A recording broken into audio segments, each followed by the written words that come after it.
ഇന്ന് ഈ വഴികളിലൂടെ നടക്കുമ്പോൾ പാദങ്ങൾക്ക് ഭാരം കൂടുന്നത് പോലെ എൻ്റെ കുഞ്ഞിവിരലുകൾ കോർത്തുപിടിച്ച് ഒരു കാലത്ത് ഞാൻ ഓടി നടന്ന അതേ മണ്ണിൽ ഇന്ന് എൻ്റെ മകളുടെ കൈപിടിച്ച് ഞാൻ നടക്കുന്നു.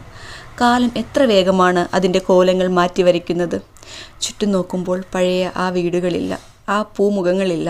കസിൻസിനൊപ്പം കടിപിടി കൂടുകയും പൊട്ടിച്ചിരിക്കുകയും ചെയ്തിരുന്ന ആ വീടുകൾ ഇന്ന് വെറും കോൺക്രീറ്റ് കെട്ടിടങ്ങളോ അല്ലെങ്കിൽ ആൾപ്പാർപ്പില്ലാത്ത ശൂന്യതയോ ആയി മാറിയിരിക്കുന്നു. ഓരോ അവധിക്കാലത്തും ഒത്തുചേർന്നിരുന്ന ആ വരാന്തകളിൽ ഇന്ന് നിശബ്ദത മാത്രം.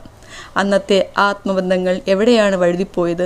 തിരക്കുകൾക്കിടയിൽ നമ്മൾ പരസ്പരം അപരിചിതരായി മാറി. ഇന്ന് ആ കസിൻസും കൂട്ടുകാരും സ്മരണകളിൽ മാത്രമായി ഒതുങ്ങിയിരിക്കുന്നു. എൻ്റെ മകളുടെ കുഞ്ഞിക്കൈകൾ എൻ്റെ വിരലുകളിൽ മുറുകെ പിടിക്കുമ്പോൾ ഞാൻ അവളിൽ എന്നെ തന്നെ കാണുകയാണ്.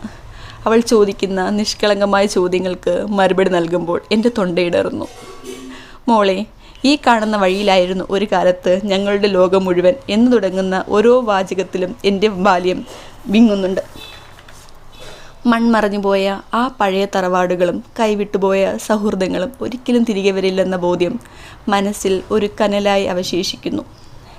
പുലർച്ചെ 4 മണിയാകുമ്പോൾ മനസ്സറിയാതെ ആ പഴയ വെക്കേഷൻ കാലങ്ങളിലേക്ക് മടങ്ങിപ്പോകുന്നു. അന്ന് അലാറം മണികളല്ല എന്നെ ഉണർത്തിയിരുന്നത്, മറിച്ച് ഉമ്മറത്തു നിന്നും ഒഴുകി വരുന്ന അച്ചാച്ചൻ്റെ ഗംഭീരമായ നാമജപമായിരുന്നു. അപ്പൂപ്പൻ്റെ നാമജപം ഒരു വശത്ത് നടക്കുമ്പോൾ മറുവശത്ത് അമ്മാച്ചിയുടെ തിരക്കുകൾ തുടങ്ങുകയായി. പാൽ വാങ്ങാൻ എത്തുന്നവരുടെ ബഹളവും അളവുപാത്രത്തിൻ്റെ ശബ്ദവും അമ്മാച്ചിയുടെ സ്നേഹം നിറഞ്ഞ സംസാരവും ആ വീട് അന്നൊരു ഉത്സവപ്പറമ്പ് പോലെ സജീവമായിരുന്നു. അച്ചാച്ചനും അമ്മാച്ചിയും ഇന്ന് സ്വർഗത്തിൻ്റെ വാതിലുകൾക്കപ്പുറം പോയിരിക്കുന്നു. എങ്കിലും ഈ വഴിയിലൂടെ മകളുടെ കൈപിടിച്ച് നടക്കുമ്പോൾ കാറ്റിൽ ഇപ്പോഴും ആ പഴയ നാമജപത്തിൻ്റെ ഈണം കലർന്നിട്ടുണ്ടോ എന്ന് ഞാൻ അറിയാതെ ശ്രദ്ധിച്ചു പോകുന്നു. മൺമറഞ്ഞു പോയ വ്യക്തികൾ മാത്രമല്ല, ഒരു കാലഘട്ടം കൂടിയാണ്. പാലിൻ്റെ മണമുള്ള പുലരികളും പ്രാർത്ഥനകൾ നിറഞ്ഞ സന്ധ്യകളും ഇന്ന് കണ്ണുനീരിൽ കുതിർന്ന ഓർമ്മകൾ മാത്രം. അമ്പലത്തിലെ ഉത്സവപ്പറമ്പിലെത്തുമ്പോൾ മനസ്സിൽ ആദ്യം തെളിയുന്നത് അന്നദാനപ്പന്തലാണ്. അന്ന് കസിൻസിനും ബന്ധുക്കളും ഒത്തുചേർന്ന് ആവി പറക്കുന്ന ചോറും സംസാരവും കൂട്ടി ഉണ്ണുമ്പോൾ ലഭിച്ചിരുന്ന ആ സന്തോഷം. തിക്കിത്തിരക്കിയിരുന്ന് തമാശകൾ പറഞ്ഞ് ഇല നക്കി തുടച്ച് കഴിച്ച ആ ഉച്ചനേരങ്ങൾ.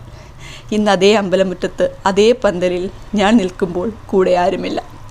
എൻ്റെ വിരലിൽ തൂങ്ങി എൻ്റെ മകൾ മാത്രം. ചുറ്റും ഒരുപാട് പേരുണ്ടെങ്കിലും എൻ്റെ പ്രിയപ്പെട്ടവരവിടെ.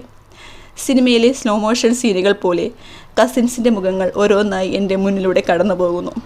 അന്ന് ഞങ്ങൾ ഒന്നിച്ച് ഓടി നടന്ന ഈ മണ്ണിൽ ഇന്ന് ഞാൻ എൻ്റെ മകളെ ചേർത്ത് പിടിച്ച് ഒരു അപരിചിതയെ പോലെ നടക്കുന്നു.